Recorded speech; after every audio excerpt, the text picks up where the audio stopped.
Oui, je voudrais revenir sur plusieurs points. D'abord, nous abstenir sur le 1559. Ensuite, revenir sur un point que nous avons abordé en commission, puisque M. Grémier nous avait annoncé une gestion en bon père de famille de la forêt de Fleckenstein. Donc j'ai refait un petit point de situation sur ces dernières années, au moins celle de la mandature. Je suis même allé plus loin parce que toutes les années depuis 2019, nous sommes en déficit sur cette gestion de Fleckenstein. Et cette année, c'est la cerise sur le gâteau, puisqu'on dépense 5 fois plus qu'on a de recettes. Donc quand on a des collectivités qui gèrent des forêts comme ça n'existe pas dans la vraie vie. Voilà, donc on nous montre ça en exemple, ce n'est certainement pas le cas. Pour le 15, donc on s'abstiendra également sur ce dossier. Le 1569, ambition éleveur. Bon, effectivement, on reprend toujours les mêmes recettes. On va refaire des diagnostics, inciter à des investissements, engendrer des endettements. Alors que ce qu'il faudrait, c'est bien évidemment une nouvelle stratégie, parce que les agriculteurs veulent des marchés et des prix rémunérateurs, et c'est comme ça qu'ils s'en sortiront. J'en profite puisqu'on est dans l'élevage, pour revenir sur des réunions qu'on a eues récemment à la Chambre d'agriculture en Haute-Marne qui concernent les ondes et élevage. On en a eu pendant l'été et une encore la semaine dernière, puisque ce dossier-là avance de façon assez conséquente, à la fois avec le GDS et les éleveurs et la Chambre d'agriculture.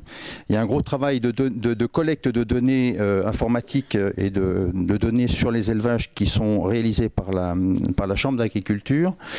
Un protocole est en train de se mettre en place et on aimerait que soient prises en compte dès maintenant les capacités de financement du GDS pour engager ce travail de concrétisation, d'évaluation de situation.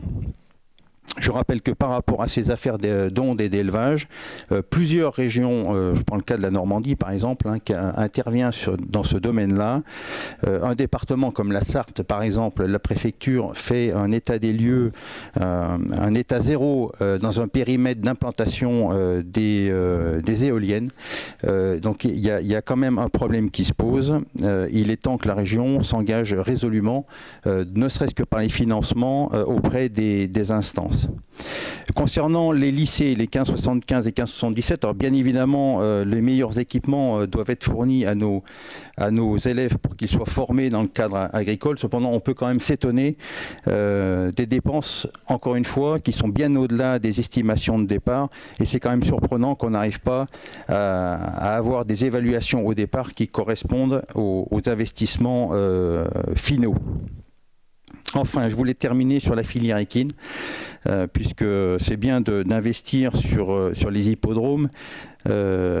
Cependant, on s'aperçoit dans un premier temps qu'il y a un dispositif exceptionnel pour favoriser justement les juments de course, exceptionnel par son inefficacité, puisqu'on arrive à financer 3 000 € pour l'année concernant des aides à des entraîneurs ou à des entraînements pour les juments de course.